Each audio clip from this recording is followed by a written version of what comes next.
గనుడా, ప్రేమ కలిగిన తండ్రి, జీవాధిపతి యేసయ్యా మీ స్తోత్రం. ఈ మాసాంతర కూటములో మీరు మాతో మాట్లాడండి నాయన. ఇంతవరకు స్తుతించే భాగ్యాన్ని ఇచ్చారు. ఇంతవరకు మీ నామాన్ని మహిమపరిచేటట్లుగా మీరు చేసినందుకు స్తోత్రం. ఈ సమయంలో చేరువచ్చి మాతో అందరితో మీరు మాట్లాడి మీ నామానికి మీరే మహిమ తెచ్చుకోమని బలమైన మేస్తలకు అప్పగించుకుంటూ యేసు నామమున ప్రార్థన చేసి అడిగి పొంది ఉన్నాం పరమ తండ్రి, ఆమేన్.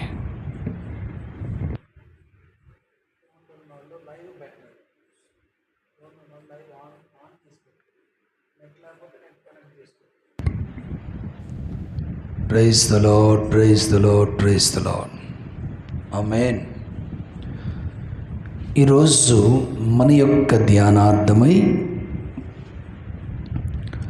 కీర్తనల గ్రంథం 5వ అధ్యాయం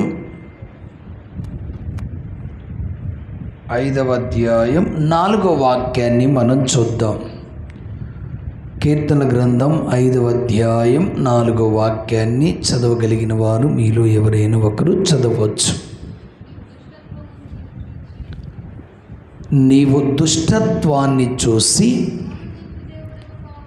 ఆనందించే దేవుడవు కావు, చెడుతనమునకు నీ యొద్ద చోటు లేదు అని ఇక్కడ మనం చదువుతూ ఉన్నాం. బాగా అర్థం చేసుకోవాలి. దేవుడు దుష్టత్వాన్ని చూసి ఆనందించే దేవుడు ఎంత మాత్రమును కూడా కాదు. చెడుతనానికి దేవుని యొద్ద చోట్లేదు. ఎందుకంటే ఆయన పరిశుద్ధుడు గనుక, ఆయన పరిపూర్ణుడు గనుక, ఆయన మహిమ కలిగినటువంటి రాజు గనుక ఆయన దగ్గర చెడు అనేది లేనే లేదు అని మనం గుర్తుపట్టాలి. దేవుని స్తోత్ర. చెడుతనానికి దేవుని యొద్ద ఏమి లేదు, చోటు అనేది లేదు. దుష్టత్వాన్ని చూసి నీవు ఆనందించే దేవుడవు కూడా కానే కాదు అని ఈ లేఖనం మనకి సెలవిస్తూ ఉంది. నేను, మీరు, మనం అందరం నేర్చుకోవాల్సినటువంటి విషయం ఏమిటి అంటే, దుష్టత్వాన్ని చూసి ఆనందించే దేవుడు కాదు అని ఆయన అంటున్నాడు. కనుక మనలో దుష్టత్వమే ఉంటే దేవుడు ఆనందించడు. దుష్టుడు అంటే ఎవరు? లోకమంతా కూడా దేని యందు ఉంది? దుష్టుని యందు పడి ఉన్నదని రాయబడి ఉంది.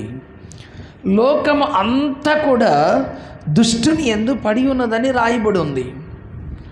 కనుక దుష్టుడు అనబడినటువంటి సాతాను యొక్క క్రియలు ఎవరిలోనైతే ఉంటాయో అలాంటి వారి విషయంలో దేవుడు ఆనందించడు. కానీ అలాంటి వారి విషయాల్లో దేవుడు బహుగా దుఃఖపడతాడు అని మనం జ్ఞాపకం చేసుకోవాలి. దేవుని స్తోత్రం కలుగునుగాక, ఆమేన్. కనుక దుష్ట సంబంధమైనటువంటి క్రియలు మన దగ్గర ఉండకూడదు. మీరు హేబేలును గురించి, కయ్యూను గురించి కానీ మీరు చదివితే యోధాపత్రికలోనే ఇక్కడ ఉంటుందనుకుంటా మాట. వాని క్రియలు చెడ్డవి, వాడు దుష్టుడు గనుక వాని క్రియలు చెడ్డవి, నావాలు కూడా దుష్టుడే అని రాయబడి ఉంది. కయ్యూను గురించి పత్రికల్లో ఒక దగ్గర రాయబడి ఉంది. యోహాను రాసిన మొదటి పత్రిక 3:12. యోహాను రాసినటువంటి మొదటి పత్రిక 3వ అధ్యాయం 12వ వాక్యంలో, మనము కయ్యూని వంటి వారమై ఉండరాదు, వాడు దుష్టుని యొక్క సంబంధి అయి తన సహోదరుని చంపెను. చంపెను. వాడు అతన్ని ఎందుకు చంపెను? తన క్రియలు చెడ్డవి గనుక, తన సహోదరుని యొక్క క్రియలు నీతి గలవైనందున ఉండిన గనుకనే కదా. జాగ్రత్త మీరు వినాలి. మనము కయ్యూని వంటి వారమై ఉండరాదు, వాడు దుష్టుని సంబంధి, వాడు తన సహోదరిని చంపాడు. ఎందుకు చంపాడు అంటే వాడి క్రియలు సరిగా లేవు కనుక. అంటే ఇప్పుడు క్రియలు సరిగా లేనివాడెవడో దుష్టుడు. విన్నారా? క్రియలు సరిగా లేనివారు ఎవరయ్యా అంటే దుష్టుడు అని మనం గుర్తుపెట్టుకోవాలి. చెప్పండి ఆమేనని. అవునా? మనలో క్రియలు అలాగ ఉండకుండా చూసుకోవాలి. మనలో క్రియలు అలాగ ఉండకుండా మనం ఏం చేయాలా? చూసుకునే వారంగా ఉండాలి. కనుక ఈ యొక్క ఎవరు కయ్యూను ఎలాంటి వాడు? క్రియలు సరిగా లేనివాడు. నేనేమంటానంటే క్రియలు కానీ సరిగా లేకపోతే వాడు దుష్టుని సంబంధే. క్రియలు అంటే ఏంటి? మన పనులు. క్రియలు అంటే ఏంటి? మన యొక్క నడవడికలు. ఎవరి యొక్క నడవడికలైతే సరిగా ఉండవో, ఎవరి యొక్క ఆలోచనలు అయితే సరిగా ఉండవో, ఎవరి యొక్క తలంపులైతే సరిగా ఉండవో వాళ్ళందరూ కూడా దుష్టుని యొక్క సంబంధులు. లేదు అంటే కయ్యూను వంటి వారము అని మనం జ్ఞాపకం చేసుకోవాలి. Praise the lord. మనం కయ్యూను వంటి వారంగా ఉండరాదు. ఎందుకయ్యా అంటే వాని క్రియలు మంచివి కావు. వాని క్రియలు మంచిగా. ఈరోజు మన క్రియలు ఎలాగున్నాయి? రూతుల గురించి రాయబడింది, మునపటి సత్క్రియల కంటే నీ వెనకటి సత్క్రియలు మరీ బాగున్నాయి. 3వ అధ్యాయం 10వ వాక్యంలో, రూతు గ్రంథం 3వ అధ్యాయం 10వ వాక్యాన్ని కనుక గమనిస్తే,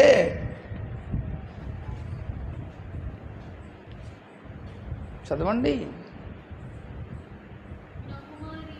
నా కుమారి, యెహోవా చేతను దీవెన నొందిన దానువు, ఆ కొద్ది వారినే కానీ గొప్ప వారినే కానీ యవనస్తులను కానీ నీవు వెంబడింపక ఉండుట వలన నీ మునపటి సత్ప్రవర్తన కంటే నీ వెనకటి సత్ప్రవర్తన మరీ ఎక్కువైంది.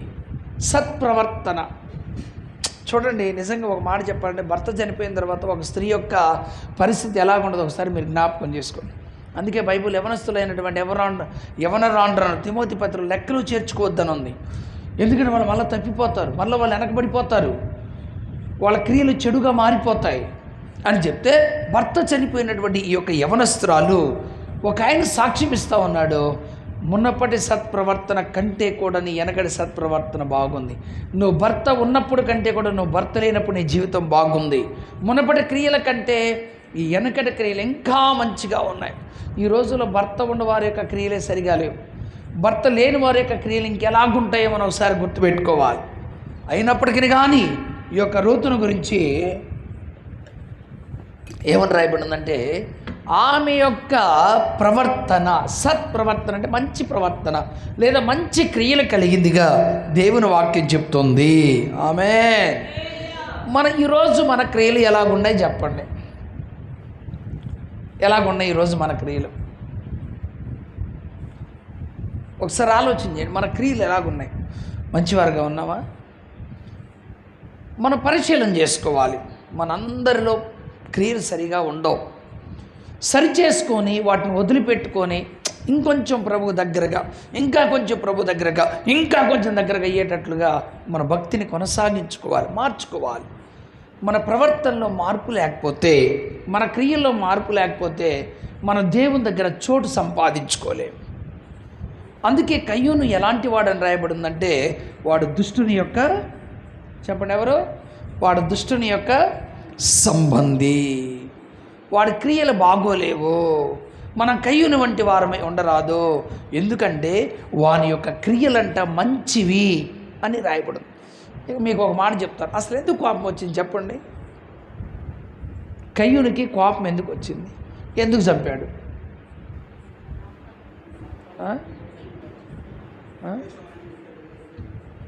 పక్కన ఆయన గణపరిచినప్పుడు ఈయన గణపరచబోయే తలకే పొరపాటు అయిపోయింది. అంతేనా? ఉద్యమ తల్లి మంచిదన్నాం అనుకోండి, శారమ్మక్క ఏమనుకుంటుంది? నేను మంచిదని కాదా?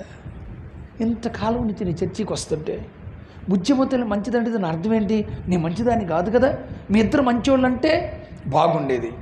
అందుకని నేను చెడ్డదాన్ని ఆయన మనసులో ఉంది కనుక ఎలాగైనా సరే బుద్ధిమనిగా లేపైతే ఆ స్థానం నాదే అన్నట్టు అయిపోయింది కయ్యూనికి. నిజంగా కోపం ఎందుకు వచ్చిందండి? వాస్తవాన్ని మీరు చెప్పు, కోపం ఎందుకు వచ్చింది? ఆయన మంచోడే అవ్వబట్టే కదా, ఆయన క్రియలు బాగుండబట్టే కదా, దేవుడు అతను మెచ్చుకుంటేనే కదా, దేవుడు అతను అర్పణ అంగీకరిస్తేనే కదా మిగతా వాళ్ళు కోపం వచ్చింది. అవునా కదా? ఎస్, అవును. అందుకే ఒకళ్ళని పొగిడినప్పుడు ఇంకొకళ్ళ కోపం వచ్చిందంటే వాళ్ళ క్రియ బాగోలేదని అర్థం. నేను పొగిడినా, నేను పొగడకపోయినా, నేను పొగిడినా, నేను పొగడకపోయినా, నేను మంచి అన్నా, నేను మంచి అనకపోయినా నీ క్రియ ఎప్పుడు కూడా నూతనంగానే ఉండాలి. అప్పుడు అతను ఏమలేందరూ దేవుని స్తోత్రం, ప్రైజ్ ది లార్డ్. ప్రార్థన అయిపోతే 2 గంటల దాకా మాట్లాడుతూనే ఉంటారు, నిద్రపోరు కదా, అందరూ మాట్లాడుతూ ఉంటారు దీంట్లో వేసుకొని. ప్రార్థన అంటేనే దెయ్యం, ఆవలింతలు స్టార్ట్ అవుతుంది. ప్రార్థన అయితే 2 గంటల దాకా అయిపోయిన తర్వాత 2 గంటల దాకా మాట్లాడుకుంటూనే ఉంటారు. ఒకప్పుడు నేను అట్లాగా, ఇప్పుడు ఇలాగున్నా, ఈరోజు ఇలా చేశా, రేపు ఏం చేయాలి అర్థం కావట్లేదు, ఇవన్నీ మాట్లాడుకుంటారు అర్ధరాత్రి పూట. కనుక ఒక వ్యక్తిని పొగిడి ఇంకొక వ్యక్తిని పొగడకపోతే, లేకపోతే ఇంకొక వ్యక్తి మంచి అని ఇంకొక వ్యక్తిని మంచి అనకపోతే అప్పుడు కోపం వచ్చింది. అందుకే హేబేలు యొక్క అర్పణను అంగీకరించాడు. హేబేలును అంగీకరించాడు కనుక కయ్యూరు కోపం వచ్చింది. ఎవరెవరెవరే నా అర్పణను అంగీకరించలేదు, నన్ను అంగీకరించలేదు, ఈడు ఉండబట్టే కదా నేను మొదటి వాడినైనా కానీ ఆ దేవుడు నన్ను తక్కువగా చూశాడని కోపం వచ్చేసి పని చేసుకుంటా ఉంటే పొలంలో పాపం ఒక రాయి తీసుకెళ్ళి తలకాయ మీద వేసి తలకాయ పగలు కొట్టేశాడు. అప్పటికప్పుడే చచ్చిపోయాడు. ఆ రక్తం అంతా కారి భూమిలోకి వెళ్ళి ఆ రక్తం మొరపెడతా ఉంది, ఆ రక్తం మొరపెడతా ఉంది. అందుకని కయ్యూను వంటి వారంగా ఉండరాదు. కయ్యూను యొక్క క్రియలు మంచివి కానే కావు. ఇంకొక ఆయన ఉన్నాడు దుష్టుడు. సమూయేలు రాసినటువంటి మొదటి గ్రంథం 25వ అధ్యాయం, ఆయన పేరు నాబాలు. ఏ బాలు? వాలీబాల్ తెలుసు, అద్వైత ఫుట్బాల్ తెలుసు, మరి ఇదే బాలు నాకు అర్థం కావట్లా. నా బాలు అంటే ఒక ఆయన అన్నాడు టీవీలో ప్రసంగం చెబుతా, ఎవడైతే మీకు బైబిల్ తెలిసిన వాడు జ్ఞానం ఉంటే చెప్పండి రా, ఫస్ట్ అట్లు చేసింది ఎవరు అన్నాడు. ఫస్ట్ అట్లు చేసింది ఎవడో అని అన్నాడు. అట్లు అప్పుడే ఉండయా? అట్లు చేసినాడు, నేను బైబిల్ తిరగేశానురా, ఎక్కడ ఏ పదవిని చెప్పగలను అన్నాడు. నేను ఆ వీడియోలో చూస్తా, వీడేంద్ర మెంట్లో లాగా మాట్లాడుతున్నాడని నాకు అప్పుడే వెంటనే నేను చెప్పగానే అర్థమైంది. ఆ మాత్రం అర్థం కాదు మన సేవకులు ఎట్ట అవుతాం. నోవాహు అట్లు చేసాను అని ఉంది. దేవుడు చెప్పినట్లు చేసేదాన్ని ఆయన అట్లు చెప్పాడు, అట్లు చేసి దీనోసారి 6వ అధ్యాయం అట్లు చేశాడంట. ఇంకా నయ్యం పెనం కొనుక్కొచ్చుకున్నాను చెప్పలా. దేవుడు తనకు చెప్పినట్లుగా అట్లు చేశాను అంటే అలాగు చేసాను అనేదాన్ని వీడు ఎట్లా చదువుతున్నాడు, అట్లు చేశాడని చదువుతున్నాడు. చదువు. ఈయన మూరలు అని కొలత పెట్టిన తర్వాత తనకు ఆజ్ఞాపించింది అంతా కూడా నోవాహు అట్లు చేసినని ఉంటుంది. మధ్యలో ఉంటుంది చూడండి, 2వ పేజీ మొదటి పార్ట్ మిడిల్, ఎన్నో వాక్యం 6:22. ఆ చదువు మరోసారి. దాన్ని ఏం చదివాడు మనోడు? నాయనా నోవాహు అట్లు చేసాను. ఎందుకు వాళ్ళ కూర్చొని తినడానికా? మైండ్ లేనుడు ఎవడు రాడు? బైబిల్ మొత్తం చదివా, ఎవడో మీకు తెలియని మర్మం నేను చెబుతా. నాకు మొట్టమొదటి అట్లు చేసింది ఎవడు? నోవాహే అన్నాడు. దేవుని స్తోత్రం. నా బాలు. ఏ బాలు? నా బాలు అంటే గుండ్రంగా తిరిగే బాలు. చదువు. సమూయేలు రాసిన మొదటి గ్రంథంలో 25వ అధ్యాయం 3వ వాక్యంలో అతని పేరు నాబాలు, అతని భార్య పేరు అబీగయేలు. ఈ స్త్రీ సుబుద్ధి గలదై రూపసి అయి ఉండెను.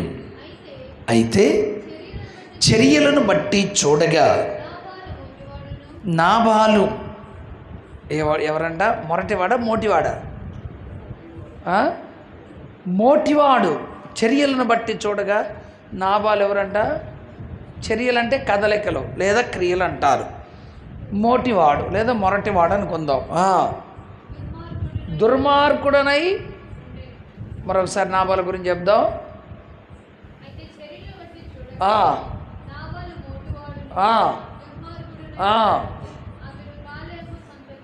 దుష్టుడైన నాబాలు అనే పదం ఎక్కడుంది?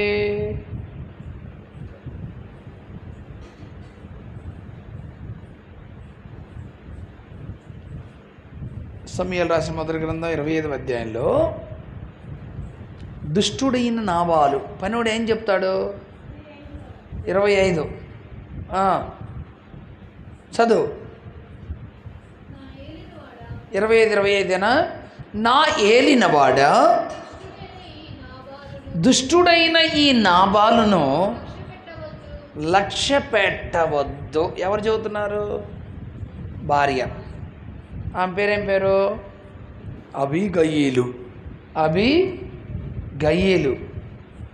అబీగయేలు రూపవసి, సుందరవతి, చక్కనది. భర్త ఎట్లాంటి వాడు దొరికాడు? కొంతమంది చక్కని వాళ్ళకి ఎట్లాంటి వాళ్ళు దొరుకుతారు. ఎలాంటి వాళ్ళు?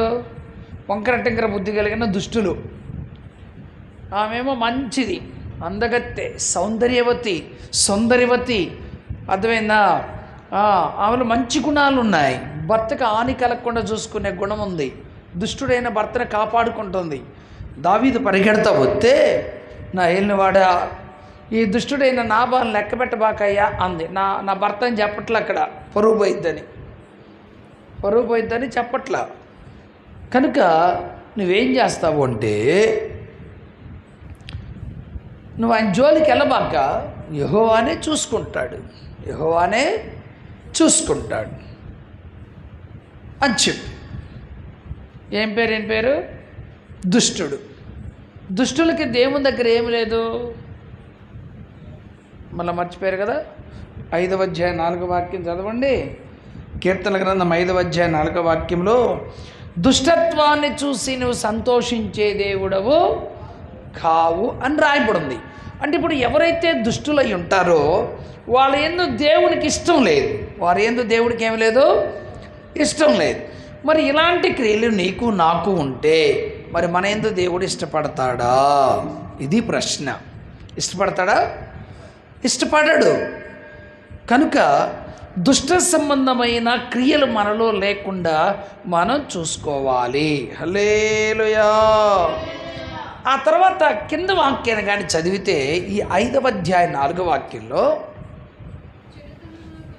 చెడుతనమునకు నీ యొద్ద చోటు లేదు అని ఉంది. అంతేనా? చెడుతనమునకు నీ యొద్ద ఏం లేదు? చోటు లేదు. చెడుతనమునకు అనే దగ్గర 1 అనే పదం ఉంటుంది.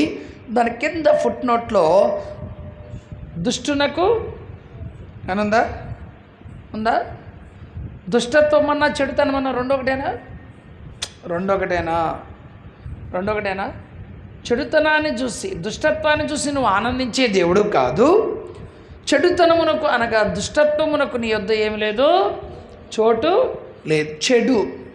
చెడ్డ పనులు, చెడ్డ క్రియలు, చెడు సంబంధమైన అనుభవాలు ఎవరిలోనైతే ఉంటాయో వారికి దేవుని యొద్ద స్థానం లేదు, దేవుని యొద్ద చోటు లేదు. ఎందుకయ్యా అంటే ఆయన పరిశుద్ధుడు, ఆయన పవిత్రుడు, ఆయన చెడు లేనివాడు, ఆయన మంచి గుణశీలుడు, ఆయన మంచి బుద్ధి కలిగిన వాడు, ఆయన మంచి ప్రేమ కలిగిన వాడు, ఆయన మంచి విశ్వాసం కలిగిన వాడు. ఇలాంటి మొత్తం మంచి మంచి గుణాలే ఆయనలో ఉన్నాయి. కానీ మన దేవుళ్ళో ఏమి లేదు? చెడు అనేది లేదు. చెడు లేనటువంటి లక్షణం ఎవరి దగ్గర అయితే ఉంటుందో వారు దేవుని దగ్గర ఉంటారు. మీకు ఎగ్జాంపుల్ చెప్తాను. యేసుక్రీస్తు అంటాడు, పాపం ఉందని నాలో మీలో ఎవడైనా స్థాపించగలడా అనడా లేదా? అనడా లేదా? లేదు. ఆయనలో పాపం ఉంటే మరి తండ్రి దగ్గర చోటు ఉండేది కాదు కదా, తండ్రి సింహాసనం మీద చోటు ఉండేది కాదు కదా. నేను జయించి నా తండ్రి యొక్క సింహాసనం మీద కూర్చున్నానని చెప్తున్నాడు కదా. చెడు లేని వారు ఎవరైనా, దుష్టత్వం లేని వాళ్ళు ఎవరైనా ఆ యొక్క సింహాసనం మీదకి వెళ్ళాలి అంటే ఇప్పుడు మనం ఏం చేయాలా? చెడు లేకుండా చూసుకోవాలి. ఏం చేసుకోవాలా? ఇప్పుడు యేసుక్రీస్తులో చెడు ఉంటే తండ్రి దగ్గర స్థానం దొరికేదా? చెప్పండి. తండ్రి సింహాసనం మీదకి వెళ్ళేవాడా? తండ్రి రాజ్యానికి వెళ్ళేవాడా? తండ్రి దగ్గర స్థానం దొరికేదా? దొరికేది కాదు. కనుక ఆయనలో ఏమి లేదు, ఏమి లేదు, చెడు లేదు. ఎవరిలో లేదు? చెడు లేకపోతే ఎవరు? పరిశుద్ధులు. ఎవరు? యేసేపులో చెడు లేదు, దానియేలులో చెడు లేదు. చెడు లేని వాళ్ళందరూ గొప్పవాళ్ళు అయిపోయారు. యోబులో చెడు లేదు, అబ్రహాములో చెడు లేదు, అర్థమైంది? ఇస్సాకులో చెడు లేదు, దానియేలులో చెడు లేదు.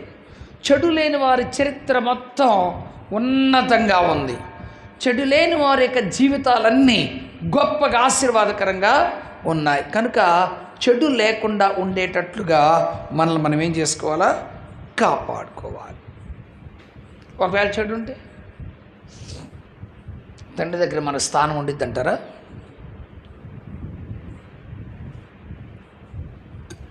చెడు ఉంటే తండ్రి దగ్గర మన స్థానం ఉంటుందా? ఆయన రాజ్యంలో స్థానం ఉంటుందా? ఉండదు. కనుక చెడుతనానికి నీ యొద్ద ఏమి లేదు, చోట్లేనే లేదు. కనుక ఇప్పుడు మనం ఎలాగుండాలా? చెడు లేని వారంగా ఉండాలి. బైబిల్లో ఇప్పుడు నేను ఇద్దరు గురించి చెప్పాను. ఒక ఆయన పేరు కయ్యూను గురించి చెప్పాను, మరొక ఆయన పేరు నాబాలు గురించి చెప్పాను. ఈ చెడు కలిగినటువంటి వ్యక్తి, వినండి, వ్యక్తి చెడు లేనటువంటి యొక్క అబీగయలు ఆమెతో కలిసి ఉన్నా కానీ ఆ లక్షణం ఏమి అంటలా సుబుద్ధి అని రాయబడింది. ఏ బుద్ధి? సుబుద్ధి. విన్నారన్నమాట. ఏ బుద్ధి? సుబుద్ధి. మరి చెడు కలిగినటువంటి వ్యక్తితో కలిసి కాపురం చేసిన ఆ అపవిత్రత అనేది ఈమెలోనికి రాలా. హల్లెలూయా, హల్లెలూయా. కొన్ని అంటించుకునే జబ్బులు ఉంటాయి, కొన్ని అంటుకునే జబ్బులు ఉంటాయి. అంటుకునే జబ్బులు చెప్పుకోండి, అంటించుకునే జబ్బులు చెప్పండి. అన్నాం అనుకోండి, వెంటనే పక్కన వరకు జలుబు వచ్చేసింది. మనిషి టచ్ అవ్వాల్సిన పని లేదు, ఈ జబ్బులు వస్తాయి. కొన్ని జబ్బులు ఉంటాయి, ఇంకా ఎన్ని చాలా ఉంటాయి అనుకోండి, చదువుతున్నా. కొన్ని అంటించుకుంటే వచ్చే జబ్బులు ఉంటాయి.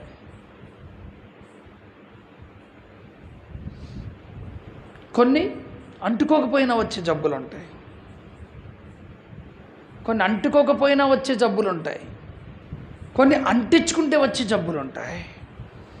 మరి ఈమె తన భర్తతో కలిసి కాపురం చేస్తూ ఉన్న ఏం పేరు? అబీగయీలు. మరి నాబాల్లో ఉన్నటువంటి దుష్టత్వం ఈయనలోకి వచ్చిందంటారా? అందుకే నేనేమంటాను తెలుసు, ఎవరి భక్తి వాళ్ళదే, ఎవరి ప్రార్థన వాళ్ళదే, ఎవరి జీవితం వాళ్ళదే, ఎవరి పరిశుద్ధత వాళ్ళదే, ఎవరి వ్యక్తిత్వం వాళ్ళదే. నీ భర్తది నీకు రాదు, నీది నీ భర్తకు రాదు. జయనా, వింటున్నావా? రేపు పొద్దున పెన్షన్ ఎప్పుడో వచ్చింది అని చూస్తున్నావా? ఆలోచన చేస్తున్నావు ఏంది అట్లే ఏమన్నా?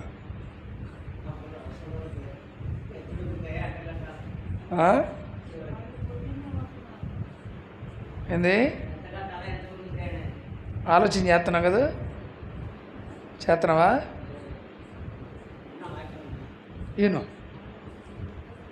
ఎందుకంటే రేపు పొద్దున పెన్షన్ వచ్చింది కానీ నన్ను ఎట తీసుకెళ్తారు, ఈ రాత్రి వెళ్ళాలా వద్దా, రేపు పొద్దునే వస్తారని ఆలోచనలో ఉన్నాడే. లేదా? లేకపోతే మంచివాడు, రేపు పొద్దున వెళ్తావు.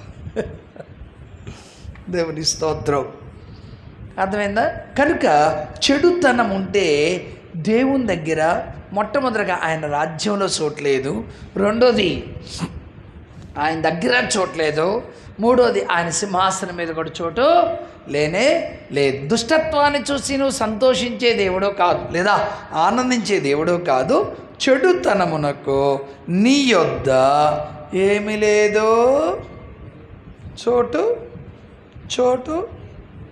చెడుతనానికి నీ యొద్ద చోటు లేదు. చెడుతనానికి నీ యొద్ద చోటు లేదు. హల్లెలూయా.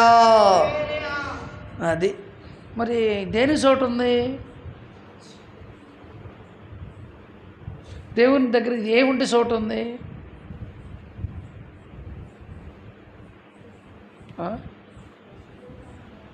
పరిశుద్ధతకి చోటు ఉంది, దైవికమైన ప్రేమ ఉంటే చోటు ఉంది, సంపూర్ణ విశ్వాసం ఉంటే చోటు ఉంది.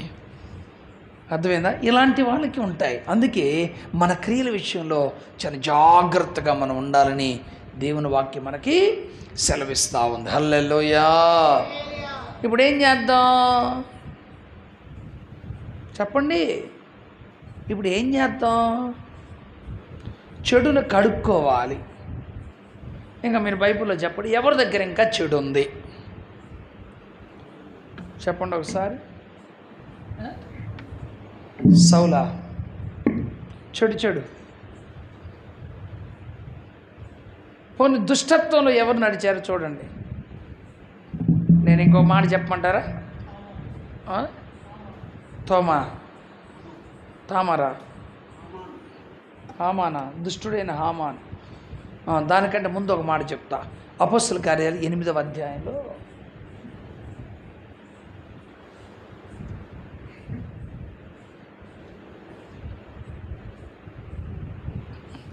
నీవు నీ చెడుతనాన్ని మానుకో అనే పదాన్ని, పరిశుద్ధాత్మకి చోటు లేకపోవటానికి కారణం ఏంటి తెలుసా? పరలోక రాజ్యానికి అది ముందు ఇక్కడ చోటు చూసుకో ముందు దేవునికి.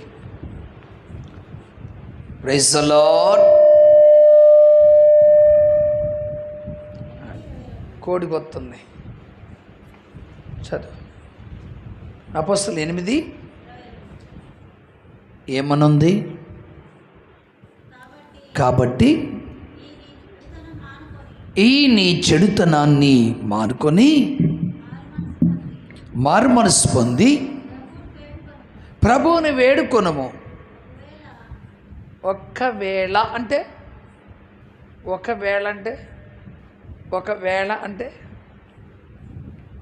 ఏదో సమయాన ఒకవేళ అంటే అర్థమైంది. నువ్వు బయలుదేరి వచ్చేటప్పుడు ఏం చదువు? ఒకవేళ వచ్చి రాత్రికి వస్తా, లేకపోతే రేపు వస్తా అంటే రావచ్చు, రాకపోవచ్చు. ఒకవేళ వస్తే వస్తా ఉద్యమంతులు గారు, లేకపోతే రేపు వస్తా. మనం అలా చెప్పేదాన్ని ఏమంటారు? ఒకవేళ అంటే వస్తే రావచ్చు, లేకపోతే లేదు అని దాని భావం. మరోసారి చదివి, ఇప్పుడు చదివింది అది కాదు పైన. కాబట్టి ఈ నీ చెడుతనాన్ని మొదట నువ్వేం చేయాలా? మానుకో. ముందేమన్నాడు? మానుకో. పరిశుద్ధాత్మ మనలోనికి రావాలంటే మరొక సూపర్ డూపర్ మాట ఏంటి? చెడు ఉంటే పరిశుద్ధాత్ముడు వస్తాడా? చెడుతనం మన హృదయంలో చోటిస్తే ఆత్మదేవుడు మనలోనికి రాడు. చాలామంది నన్ను అప్పుడప్పుడు ఒక ప్రశ్న అడుగుతారు, పరిశుద్ధాత్మను పొందాలంటే ఏం చేయాలి అని అంటారు. నేనేం చెప్పేవాడిని తెలుసా? బాగా ప్రార్థన చేసుకునేవాడు. ఇప్పుడు నాకేం అర్థమైందో తెలుసా? చెడుతనము నీ యొద్ద లేకపోతే ఆత్మదేవుడు నీ దగ్గరకు వస్తాడు. చెడుతనానికి నీ హృదయంలో చోటిస్తే ఆత్మదేవుడు రాడు. మీకు మత్తయి సువార్తమానంలో ఉన్నది, ఒక వరలో 2 కత్తులు ఏమడవో అనే పదం తీసి చదవండి. అన్ని రిఫరెన్స్లు రాయాలి గట్టిగా. ఒక వరలో 2 కత్తులు ఏమడో. దేవునికి దాసుడుగా ఉంటావా? సిరికి దాసుడుగా ఉంటావా? నువ్వు దేవునికి దాసుడు అయితే సిరికి దాసుడు కావు, సిరికి దాసుడు అయితే దేవుడికి దాసుడు కావు. ఒక వరలో 2 కత్తులు ఎమ్మడవు అని 2వ పేజీలో మొదటి పార్ట్ మధ్యలో ఉంటుంది. పేజీ నెంబర్ 2 కాదు. నాయనో, నాకు అందించే వాళ్ళు ఉంటేనా వందే భారత్ ట్రైన్ లాగబోద్దు. నేను వాక్యాన్ని నాకు అందించే వాళ్ళు కావాలి. నేను చెప్పిన టకా టకా టకాది చదవాలి. చిలకలూరుపేటలో ఒక సంఘానికి వెళ్తే నేను ఈ మాట చెప్పగా అని వాళ్ళు చదివేస్తున్నారు. మత్తయి సువార్త పలానా పలానా పలానా అని వాళ్ళు చదివేస్తున్నారు. ఇప్పుడు నేను బయటికి వెళ్ళి వాక్యాలు చెప్పి మీటింగులకు వెళ్ళి అక్కడక్కడ దేవుని వాక్యాల ప్రకటన చేసిన వారిలో నాకు నెంబర్ 1 స్థానంలో కనపడింది వాళ్ళే. చిలకలూరుపేటలో వాళ్ళు, ఓ సంఘంలో వాళ్ళు నేను చెప్పక తలిగే చదివేసేస్తున్నారు. నేను అనుకునే ప్రసంగం చెప్పడం ఎందుకు అన్నీ వాళ్ళకి తెలుసు అనుకున్నా. ఒక వరలో 2 కత్తులు ఏమడో.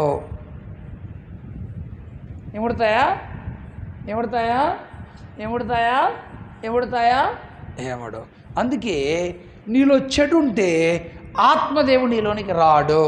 ఒకవేళ ఆత్మదేవుడు నీలో ఉంటే ఏమి రాదు? చెడు రాదు. ఇక్కడే మీరు గుర్తుపెట్టుకోవాలి. చెడు ఉంటే పరిశుద్ధాత్మ రాదు, పరిశుద్ధాత్మ ఉంటే చెడు రాదు.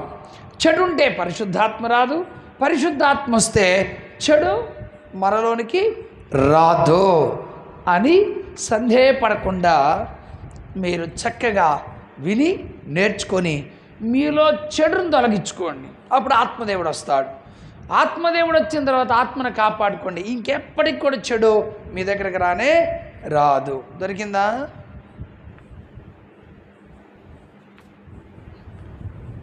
ఒక వరలో 2 కత్తులు ఇమడో.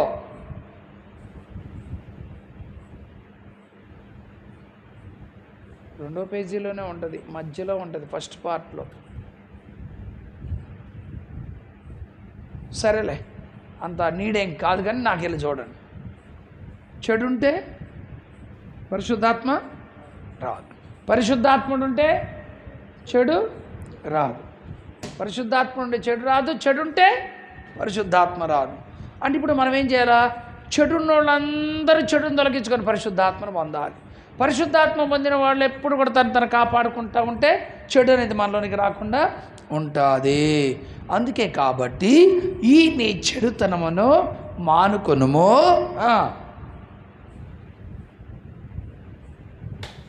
చదవండి ఆ మాట. తర్వాత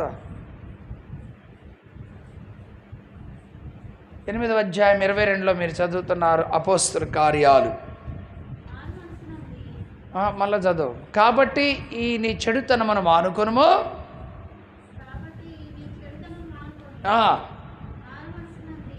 మారు మనస్సు నొంది. వీడికి మారు మనసు లేదు. వీడికి చెడు ఉంటే ఇంకా నీకు మారు మనసు లేదని అర్థం. మారు మనసు నొంది అంతేనుంది. నీ ప్రభువు నన్నుందా, ప్రభు అనుందా? మారు మనసు నొంది ప్రభువుని వేడుకొనుము. ఒకవేళ అబ్బాయి కన్ఫామ్ చెప్పట్లా నేను, పరిశుద్ధాత్మ ఇస్తే వచ్చు, లేకపోతే లేదు. మారు మనసు పొందినవో ఒకవేళ నీ హృదయ ఆలోచన అది క్షమింపబడవచ్చును. ఒకవేళ నీ హృదయ ఆలోచన క్షమించబడవచ్చును, కానీ కరెక్ట్ అని చెప్పలే. మారు మనసు పొంది నీ చెడుతనాన్ని మానుకో. మారు మనసు పొంది నీ చెడుతనాన్ని మానుకో. ఒకవేళ దేవుడు నీకు నీ హృదయ ఆలోచన మార్చుకుంటే దేవుడు ప్రభు నేను క్షమిస్తాడేమో. అంటే ఇప్పుడు వాళ్ళు ఏముంది? చెడు ఉండి ఏం పొందాలనుకుంటున్నాడు? డబ్బులతో పరిశుద్ధాత్మను పొందాలనుకుంటున్నాడు. అంటే డబ్బులతో కొంటే వచ్చేదా జయన్న? పటాపురం బ్రిడ్జి కిందకి వెళ్ళి 250 రూపాయలు పెడితే నెంబర్ 1 షర్ట్ వచ్చింది. 1500 రూపాయల షర్ట్లు అక్కడ 1000 రూపాయలు, 999 రూపాయల షర్ట్లు 250 రూపాయలకి ఇస్తారు. సూక్ష్మ లోపాలు ఉంటాయి. సూక్ష్మ లోపాలు, దారం దిగిపోవటమా, ఒక చిన్న డ్యామేజా, ఏదన్నా బ్లీచింగ్ ఎక్కువైపోయి కొంచెం షేడ్ అవటమా, గుండె ఏమైనా పగిలిపోయిందా, కాలర్ దగ్గర ఏమైనా కుట్టి ఏమైనా కొంచెం ఊడిపోయిందా, ఏదైనా చిన్న డ్యామేజ్ ఉందా, క్లాత్ ఏమన్నా, అది షోరూంలో పెట్టడానికి కుదరదు. అది చినిగిపోయింది. షోరూమ్లో అమ్మితే షోరూంలో వాడు మూసేసుకోవాల్సి వచ్చి తాళం, ఇక్కడ అన్ని చినిగిపోయిన గుడ్డలు రండి ఊడు రాడు అక్కడికి. అందుకని వాళ్ళు అది ఎంత ఖరీదైనా సరే బయటపడేసేస్తారు. వాళ్ళు మిగతా వాళ్ళు తెచ్చుకునేది 250 రూపాయలు పెట్టి బ్రిడ్జి కింద అమ్ముతారు. కార్లు వేసుకొని వచ్చి కొంటారు అక్కడికి బ్రాండెడ్ షర్ట్లు. చూస్తారా? వెళ్ళావు ఎప్పుడన్నా? మీ కొడుకు అక్కడే కొను, మీ యజమానికి అక్కడే కొను. Pant 250, shirt 250, cotton 350, jean 450. కుట్టియాల్సిన అవసరం లేదు. నెంబర్ 1 కొంటే బట్టలు కార్లు వేసుకొని వచ్చి కొనుక్కొని వెళ్తారు. కనుక షర్ట్లో మీకు ఎల్ కావాలన్నా, స్మాల్ కావాలన్నా, లార్జ్ కావాలన్నా, XL కావాలన్నా, XXL కావాలన్నా, XXL కావాలన్నా, 4XL వరకు కూడా ఉంటాయి అక్కడ. అన్నీ ఉంటాయి అక్కడ. మీరు కావాలంటే పోండి, స్టాక్ ఉంది అక్కడ. 250 రూపాయలు కేవలం షర్టు. అర్థమైందా? అంటే దాంట్లో లోపం ఉంది కాబట్టి దాన్ని తీసుకొచ్చి బ్రిడ్జి కింద బల్లల మీద పెట్టి అమ్ముతున్నారు. అదే లోపం లేకపోతే ఎక్కడ ఉంటుంది? అది అద్దాల బిల్డింగ్లో ఉంటుంది. లోపం ఉందా? లోపం ఉందా? లోపం ఉందా లేదా? లోపం ఉండబట్టే కదా బయట అమ్మేశారు. లోపం ఉన్న వాటి విషయంలో చోటు అద్దాల దాంట్లో లేదు. ఒక్కడి కానీ డ్యామేజ్ పడిందంటే రే ఇక్కడ అన్నీ డ్యామేజ్ అయ్యారా బాబు అని చెప్పి వాళ్ళు ఏం చేస్తారు తెలుసా? పేరు పడిపోయింది. మీకు ఇంకో సంగతి చెప్పనా? అది డ్యామేజ్ ఉందో లేదో చెక్ చేయడానికి ఒక మిషన్ ఉంటుంది. ఆ మిషన్ మీద చెక్ చేస్తారు. అది ఓకే అంటేనే ప్యాక్ చేసి లోపలికి వచ్చేది. కొంచెం దారం పోగు కొంచెం గుండుగా ఉన్నా, ఒక దగ్గర చిక్కుబడి ఒక దారం పోగున్నా మిషన్ అవతల పడేసింది. మిషన్ అవతల పడి. ఇందాక షర్టు చూస్తే ఆ షర్టుకి దారం చిన్న ఉండలాగా ఉంది, చిన్న ఉండ. అది పీక ఇసిరేత పోద్ది అది. కానీ ఆ దారం పోయిందంటే అది పనికిరాదు. చిన్న పోగుపోతే పనికిరాదు. జాయిన్ అంటున్నావా? చిన్న పోగుపోతేనే కంప్యూటర్ కనిపెట్టి బయటపడేసింది. అది కంప్యూటర్ కనిపెట్టి బయటపడేసింది ప్యాక్ చేయడానికి పనికిరాదని. ఆ పోగుపోయిన దానికి, దారం పోగు వదిలిపోయిన దానికి అవతల పడేసింది. నేను ఇదివరకు కావిల్లో అలాంటి బట్టలే కొనుక్కునేవాడిని. కందుకూరి షర్ట్లు, shirt 300, pant 300. Kandukuri shirts, Kandukuri pants. అది విడిగా అయితే 1000 రూపాయలు అంటుంది ఒక షర్ట్. అది మంచి బ్రాండెడ్ వాడేవాడిని అప్పుడు. ఇప్పుడు కాదు, అప్పుడు. ఇప్పుడంతా ఒకటి. స్తోత్రం. ఒక చిన్న లోపం ఉంటేనే కంప్యూటర్ తీసి పక్కన పడేస్తే రేపు మన ప్రభు లోపల తీర్చుకోవడానికి మనల్ని ఎడ చెక్ చేస్తాడు? పరలోక గుమ్మం దగ్గరే ఉంటుంది స్కానరు. నువ్వు లోపలికి వెళ్ళేటప్పుడు అక్కడ నిలబడిన తర్వాత స్కాన్ అయితే అన్ని విషయాలు పర్ఫెక్ట్ అంటే లోపలికి, లేదంటే మీకు ఇంకా అర్థమయ్యేటట్టు చెప్తా. డ్యూటీలు వెలుగుతూ ఉన్నాయి, వాళ్ళందరూ సిద్ధపడ్డారు, లోపలికి వెళ్ళారు. ఆరిపోయిన వాళ్ళు ఉన్నారు చూసారా? వాళ్ళు ఎక్కడికి వెళ్ళిపోయారు? లోపం కదా. వాళ్ళందరూ తలుపేసేసాడు ప్రభు, వేసాడు. మీరెవరో నాకు తెలీదు, పోండి. స్కాన్ అక్కడే అయిపోయింది. 5గురికి. 5గురు స్కాన్ చేస్తే బాగున్నారు, 5గురు స్కాన్ చేస్తే బాగోలేదు. ఈ లోకంలో గుడ్డలకే స్కానింగ్ చేస్తే మరి దేవుడు నన్ను స్కాన్ చేస్తాడా? చేయడా? చేస్తాడు. కనుక చెడుతనానికి దేవుని దగ్గర ఏం లేదు, చోటు అనేది లేదు. కనుక చెడు లేకుండా మనం ఉండాలి. చెడు లేకుండా మనం ఉండాలి. చెడు రాకుండా మనం చూసుకోవాలి. చెడును మనలో నుంచి తొలగించుకోవాలి.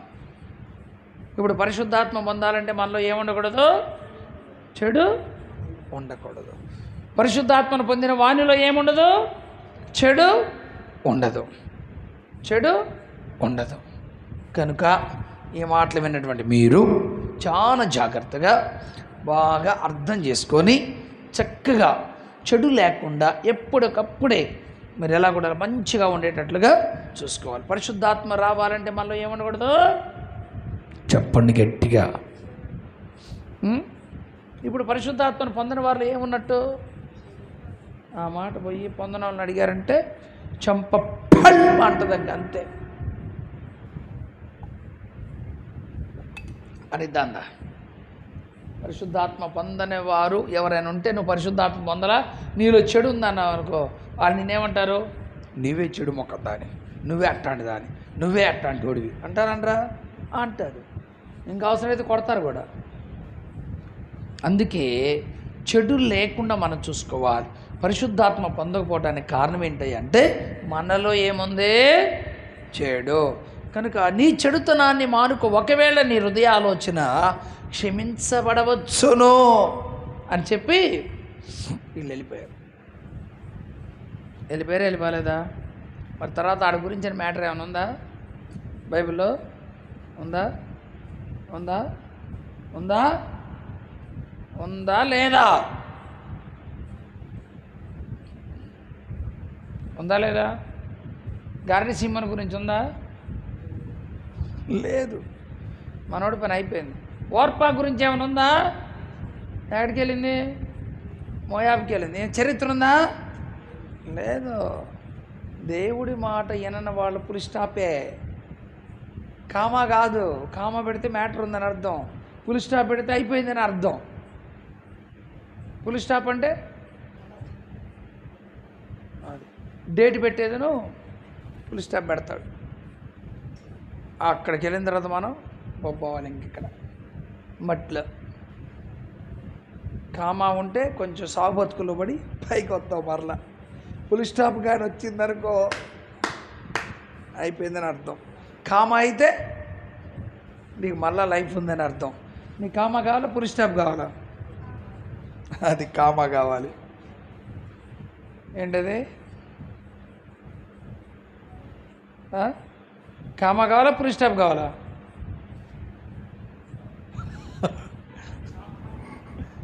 జాయినా కామా కావాలా, పులి స్టాప్ కావాలా? అది మెరక్క కామా కావాలా, పులి స్టాప్ కావాలా? కామా అంటే ఏంది, పులి స్టాప్ అంటే ఏంది? ఇప్పుడే కదా చెప్పినట్టు అంటున్నావు. అయితే ఇంట్లో కామా కావాలా, పులి కామా అంటే నీకు మరొక బ్రతుకుంది అని అర్థం. కొంచెం అమ్మో చచ్చిపోయేదాన్ని ఆయన నా దేవుడే బతికించాడు. అయ్యో నేను అనుకోలే. మేము పెద్దపల్లి కోటానికి వెళ్ళేటప్పుడు యాక్సిడెంట్ కాబోయింది కదా మా కారుకి. చచ్చిపోయాడు. గుద్దేది బస్సు సెంటర్లో. 5 అవుట్ అయ్యేవాళ్ళు. ఇటు ఈ బస్సు గుద్దేది, అటు డివైడర్ గుద్దేదే. మేమంతే మమ్మల్ని గుద్దితే మేము కూడా పోయి డివైడర్ మీద పడేవాళ్ళం. అటు ఇటు గుల్ల అయిపోయేది, 3 పల్టీలు కొట్టేది. అంటే ఇలా బతుకున్నామంటే కామా. అదే పులి స్టాప్ అయితే నిన్న 3 గంటలకి ఇవాళ భూస్థాపితం కూడా అయిపోయేదిగా. రోడ్డు మీద పోతానే బస్సు వచ్చింది పైకి. వాడు క్రాస్ చేస్తే మా మీదకి వచ్చాడు, రైట్ సైడ్కి వచ్చేసాడు పైకి. వెంటనే పక్కకి తిప్పేసేతలకే ఇంకేమో అవతలేమో డివైడర్ ఉండే. మళ్ళీ వెంటనే బస్సు పోయిన తర్వాత టక్ పని తిప్పేతలకి బతికాం. లేకపోతేనా ఈరోజు ఇక్కడ ఎవరు మడుకునే వాళ్ళు, ఏ లైట్లు వెలిగాయో అదేనంతా గబీ గయంగా. అందుకే దాన్ని కామా చెప్పా. సావాలు కానీ బతికిచ్చాడు కాబట్టి ఇంకా లైఫ్ ఉంది. కామా అంటే మ్యాటర్ ఉంది. పులి స్టాప్ అంటే ఇక లేదు. నీ కామా కావాలా, పులి స్టాప్ కావాలని అడిగింది ఎందుకే. హల్లెలూయా.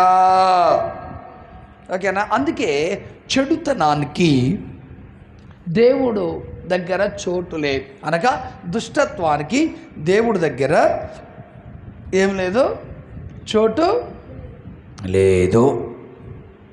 ఆయనకి మీరు చెప్పండి. మరి మీ దగ్గర కూడా తెలుసుకోవాలిగా. ఇంకెవరు ఇందాక చెప్పారు, దుష్టుడైన హామాను దుష్టుడు ఎందుకు అయ్యాడు తెలుసా? రాజు తర్వాత రాజు కావాలని. హామాను దుష్టుడు ఎందుకు అయ్యాడు తెలుసా? మొర్దుకయ్యి తన విషయంలో నమస్కారం చేయలేదు, మోకాలు వంగలేదని, సెల్యూట్ కొట్టలేదని, తల వంచలేదని. అంటే హామానికి ఇతరుల మీద ద్వేషం ఉంది. ఇతరుల మీద పగుంటే కూడా దుష్టత్వం ఉన్నట్టే, ఇతరుల మీద ద్వేషం ఉంటే కూడా దుష్టత్వం ఉన్నట్టే. అవును కదా? అరే నేను వస్తే నాకు వంగట్లేదు, తలదించట్లేదు, నమస్కారం చెప్పట్లేదు, నన్ను ఎవడు ఈడు కోడి ఈకలాగా చూసేస్తున్నాడు ఈడు అని కోపం వచ్చేసింది. అందుకని వెంటనే ఏం చేశాడు తెలుసు? ఇంటికి ఏమే జెరుషా, ఆయన భార్య పేరు జెరుషానేనా? జెరుషానేగా. జెరుషా, జెరిషానా, జెరుషానా చూడండి.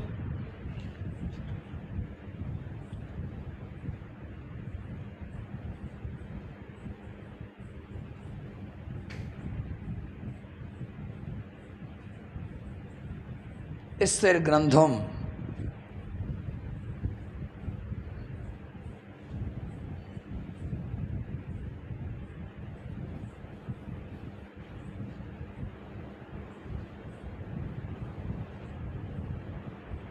2వ పేజీలో 2వ పాట పైన ఉంటుంది. మూతి ముడుచుకొని ఇంటికి వెళ్తాడు. ఏమయ్యా అలాగున్నావు అని అడిగింది. అప్పుడు ఆయన భార్య అయినటువంటి జెరుషానా జెరేషు, అది ఆయన భార్య పేరు ఏం పేరు? జెరేషు. మరి చాలామంది జెరుషా అని పెట్టుకుంటారు, అది ఎక్కడ పేరు?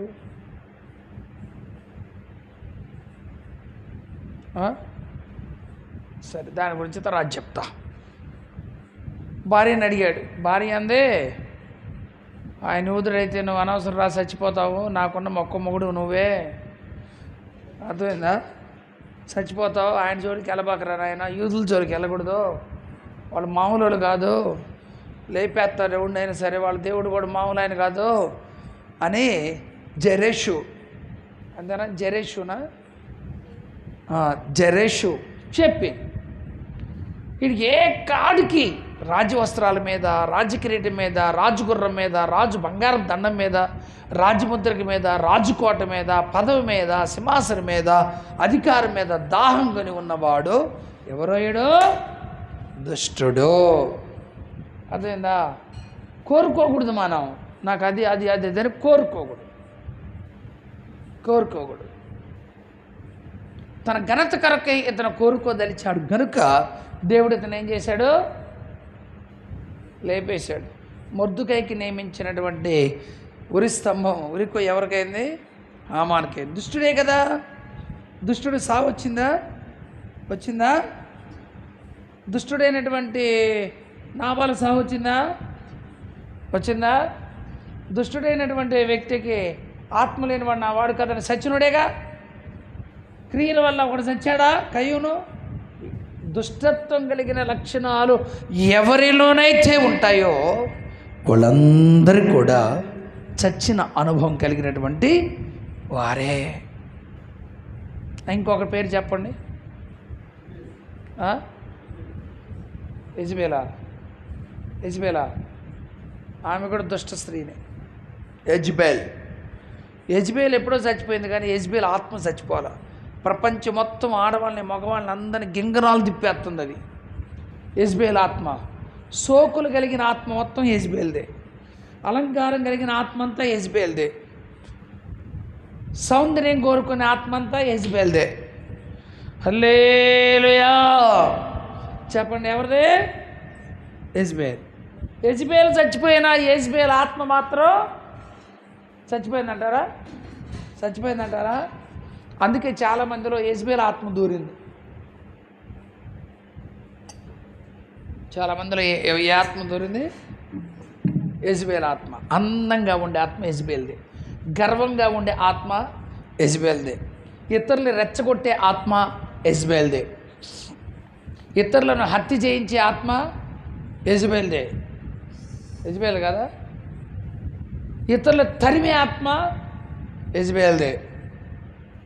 ఏలియన్ ధరవలేదా? యెజబెల్ భయపడి పారిపోలేదా? అబద్ధ బోధకుల దగ్గరకు చేర్చుకుంది ఎవరు? యెజబెల్ కదా. యెజబెలే కాదా? ఎంతమందిని? అదే కరెక్టే. ఎంతమందిని? పీషో నా దగ్గర ఎలీషా చంపింది ఎంతమందిని?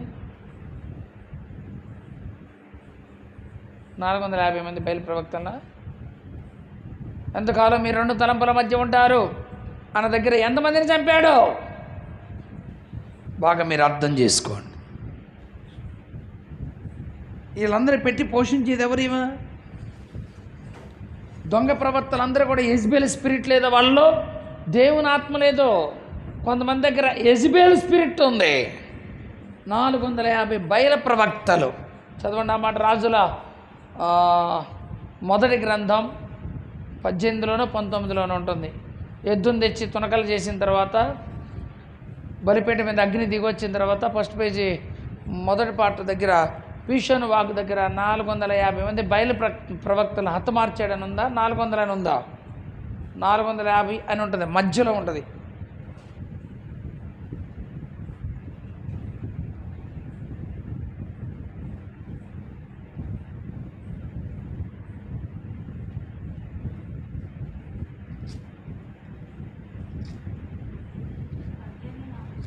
పద్దెనిమిది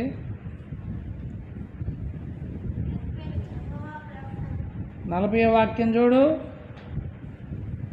నువ్వు చదివింది ఎక్కడ? 18:4. ఆ 18:40లో ఏమనుంది? అప్పుడు ఏలియా ఒక్కననే నన్ను తప్పించుకొని పోనీక బయలు ప్రవక్తలు పట్టుకొని వారిని పట్టుకుని వారి సెలవీక జల్లు వారిని పట్టుకోండి. ఏలియా కీషోను వాగు దగ్గరికి పోయి వారిని కొనిపోయి అక్కడ వారిని వధించాను అనుందా? ఎంతమంది అనుంది అక్కడ? 450 మంది బయలు ప్రవక్తల. ఆ పదం ఎక్కడుంది? కింద నువ్వు చదివింది 4లోనా? ఎక్కడమ్మా? 4లోనా? రైట్.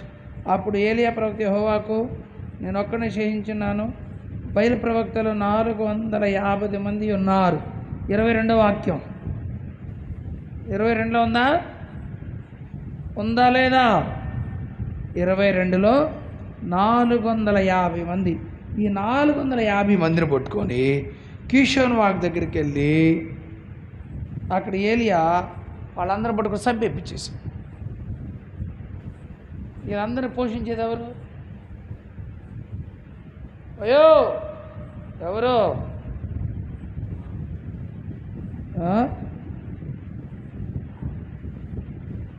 19వ వాక్యం చదవండి. అయితే ఇప్పుడు నీవు ఇజ్రాయేల్ వారిని అందరినీ యెజెబెలు పోషించుచున్న బయలు దేవత ప్రవక్తలు 450 మందిని, అషేరాదేవి అంటే ఒకటి అష్టావృత్తి దేవతాస్తంభం ప్రవక్తులైన 400 మందిని నా యొద్దకు 400 మందిని నా యొద్దకు కర్మేలు పర్వతమునకు పిలిపింపమని చెప్పాను. అహాబు ఇజ్రాయేల్ దూతను పంపి ప్రవక్తలను కర్మేలు పర్వతమును సమకూర్చాను. అక్కడ ఎంతమంది? 22లో 450 మంది ఉన్నారు. ఎవరు పోషిస్తున్నారు? యెజెబెల్. నిజమైన దేవుడు ప్రవక్తలు ఎంతమంది ఉన్నారు అక్కడ? ఒక్కడు. దొంగ ప్రవక్తలు ఎంతమంది ఉన్నారు? 450 మంది. 450 మందికి నిజమైన ప్రవక్త ఒక్కడే ఉన్నాడు. అది 2 పాలు అభిషేకం కలిగిన వాడు నిజమైన ప్రవక్త. 450 మంది బయలు ప్రవక్తలు ఉంటే ఒక్కడు నిజమైనటువంటి ప్రవక్త ఉంటే అప్పటి కాలంలో, ఈ దిన కాలాల్లో ఎంతమంది నిజమైనటువంటి సేవకులు ఉన్నారు? దొంగ సేవకులు ఎంతమంది ఉన్నారు? నిజమైన సేవకులు ఎంతమంది ఉన్నారు? 450 మందికి ఒక్కళ్ళు అంటే అప్పట్లోనే. ఇప్పుడు ఎవరు పోషిస్తున్నారు? యెజెబెల్. ఏం పెట్టి? ఆహారం పెట్టి, అవసరాలు తీరుస్తా. అర్థమైనా? దేవుని తప్పుద్రోవ పట్టించేటట్లుగా. ఎంతకాలం మీరు 2 తలంపుల మధ్య ఉంటారో? ఏలియా చెప్తాడు, యెహోవా దేవుడైతే యెహోవాని సేవించండి, బయలుదేవుడిని అయితే బయలుని సేవించండి, రండే మనం అందరం తెలుసుకుందాం రండే అని చెప్పి రమ్మంటే వాళ్ళందరూ ఒక దగ్గరకు వచ్చారు. ఇజ్రాయెల్ ప్రజల తప్పు మార్గంలో నడిపించే 450 మంది ఈ దుష్ట ప్రవక్తలు ఉన్నారు ఇక్కడ. ఎంతమంది ఉన్నారు? 450 మంది దుష్ట ప్రవక్తలు ఇజ్రాయెల్ ప్రజలను తప్పు మార్గంలో నడిపిస్తూ ఉన్నారు. ఏలియా ఒక్కడే. అందుకే ఆయన అంటాడు, యెహోవా నేను ఒక్కడిని తప్పించుకొని వచ్చానయ్యా, వాళ్ళందరూ మంచోళ్ళు కాదయ్యా, నేను ఒక్కడే రోషం కలిగిన ఉండయ్యా. రోషం కలిగిన సేవకుడు 450 మందికి ఒక్కడున్నాడంట. మన ఆంధ్రప్రదేశ్లో తెలిసి 80,000 మంది పాస్టర్లు ఉన్నారు. తెలిసి ఇక తెలియక ఎంతమంది ఉన్నారు? ఇంకా చదువుతున్న వాళ్ళు ఎంతమంది ఉన్నారు? ఇంకా ట్రైనింగ్ అవుతా పాస్టర్గా చేయకుండా ఉన్న వాళ్ళు ఎంతమంది ఉన్నారు? స్వార్థికులు ఎంతమంది ఉన్నారు? చెప్పండి. చాలామంది ఉన్నారు. ద్వాడలో మంచి ప్రవక్తలు ఎంతమంది ఉన్నారు? లెక్కలు మీకే బాగా తెలుసు. రోషం కలిగిన వాళ్ళు ఎంతమంది ఉన్నారు? 450 మందికి ఒక్కడు ఉన్నాడు రోషం కలిగిన ప్రవక్త. అందుకే ఈ వాక్యాన్ని వింటున్న ప్రియ దేవుని బిడ్డలారా, దుష్టత్వానికి దేవుని దగ్గర చోటు లేనే లేదు. చెడుతనమునకు నీ యొద్ద ఏం లేదు, చోటు లేదు. అందుకే మనం దుష్టులుగా ఉండరాదు. దుష్టత్వం కలిగినటువంటి నాబాలు, దుష్టత్వం కలిగినటువంటి యెజబెలు, దుష్టత్వం కలిగినటువంటి కయ్యూను, దుష్టత్వం కలిగినటువంటి గారడి సీమోను, దుష్టత్వం కలిగినటువంటి నాబాలు, వీళ్ళందరూ దెబ్బతినిపోయారని, డిపాజిట్లు పోయింది. యెజబెల్ని ఎవరు తిన్నారు?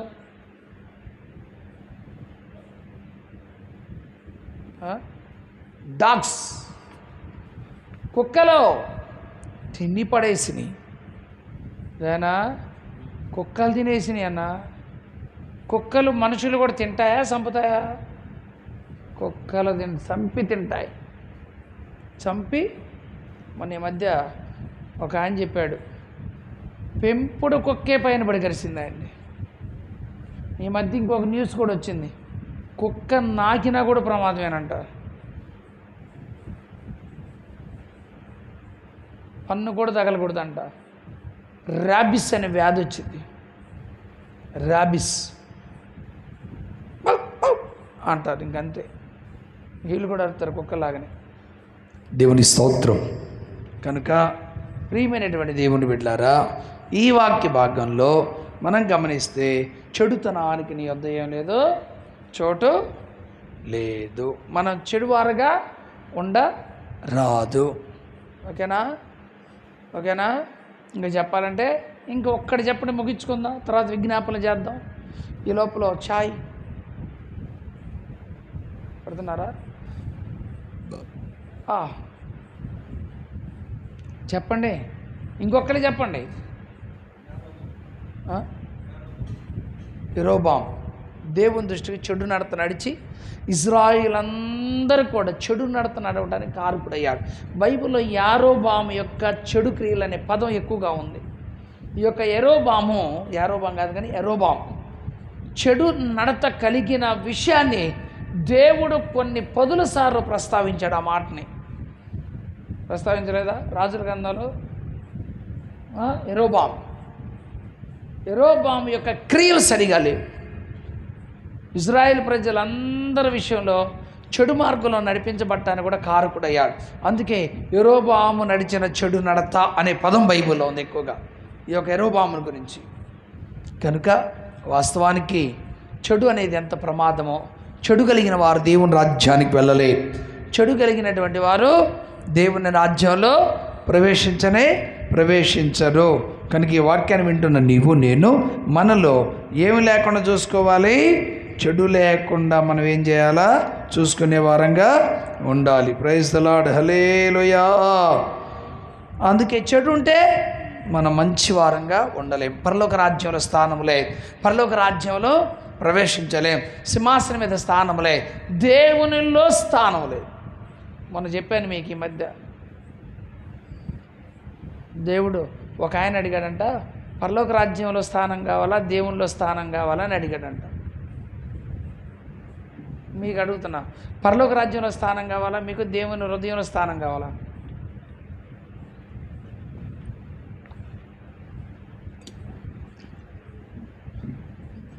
మా ఇంటిలో మాకు స్థానం ఉంటే చాలు, అంతేనా? పెద్ద పట్టె మంచం వేసుకొని, చక్కగా ఏసీ వేసుకొని, మెత్తగా దిండి వేసుకొని, అర్థమైందా? ఈ మధ్య ఏంటది, ఎమ్మా మ్యాట్రిస్ 20,000 రూపాయలు పెడితే మెత్తడి పడిపోతుంది. 100 రోజు ఫ్రీ ట్రయల్స్. అదే నచ్చకపోతే ప్యాక్ చేసి పంపించవచ్చు జర్మనీకి. 20,000 గుడ్డు పెట్టి దాని మీద పండుకున్నా గుడ్డు బాగలదు. గుడ్డు పక్కన గ్లాసు నీళ్లు పోసి పెట్టి ఆ పరుపు మీద పెట్టి, ఆ పరుపు మీద మోటార్ సైకిల్ ఎక్కి వెళ్ళిపోయినా కానీ గ్లాస్ పడదు. ఎముకలు ఎన్నుపోస నొప్పి వాళ్ళకి, ఆర్థో సమస్య వాళ్ళకి బాగా పనిచేసిద్దంట. ఆ పరుపు మన ఇంట్లో ఉంటే ఇక మనకి చాలు, అంతేనా? అంతే కదా? అక్కడ స్థానం ఉంటే చాలు కదా, పరలోక రాజ్యంలో ఎందుకు, దేవుళ్ళు ఎందుకు? అందుకే ఆయన అడిగాడు, నీకు స్థానం దేవుల్లో కావాలా పరలోక రాజ్యంలో కావాలని క్వశ్చన్ వేశాడు. ఒకడు అన్నాడు, పరలోక రాజ్యంలో ఉండే చాలయ్యా, అక్కడ దేవుడు ఉంటాడో, నాకు కావాల్సింది పరలోక రాజ్యానికి అన్నాడు. ఇంకొక ఆయన అడిగితే నాకు దేవుల్లో కావాలన్నాడు. అండి దేవుడు ఎక్కడుంటే అక్కడ, దేవుడు పరలోక రాజ్యంలో ఉంటాడు. దేవుని స్థానంలో ఉంటే, హృదయంలో నేనుంటే నేను పరలోక రాజ్యంలో ఉన్నట్టే అన్నాడంట ఒకడు. పరలోక రాజ్యంలో కావాలి, ఇప్పుడు దేవునిలో కావాలా? దేవునిలో కావాలి. పరలోక రాజ్యంలో స్థానం వద్దు, దేవునిలో స్థానం ఉంటే చాలు. పరలోక రాజ్యంలో ఆటోమేటిక్ నీకు స్థానం దొరికింది. హల్లెలూయా. ఏంది మళ్ళీ కనవుతున్నా? ఏమర్థమైంది? ఆవులు ఎంత వస్తున్నాయా? ఎవరికి? అందరికి ఆవులు ఎంత వస్తున్నాయా? హల్లెలూయా. అర్థమైందా? అది ఇప్పుడు దేవుని స్థానం కావాలా పరలోక రాజ్యంలో కావాలా? ఓకే, చెడుతనానికి దేవుని దగ్గర స్థానం లేనే లేదు. నీలో వచ్చేటువంటి పరిశుద్ధాత్ముడు రానే రాడు, నీ కూడా వస్తున్నాయిగా అది. ఓకే, ఇప్పుడు మీ ఆవిలింతలు పోయి మీకు నిద్రపోయేటట్టుగా ఇప్పుడు 30 గంట మీరు ప్రార్థన చేయాలి. కొత్త వాక్యమే కాదు కదా, ప్రార్థనలు కూడా చేయాలిగా. ఓకే, ఆ విధంగా ప్రభు మనల్ని అందరూ నడిపించును గాక. ఆమేన్. అందరం ప్రార్థన చేయాలి.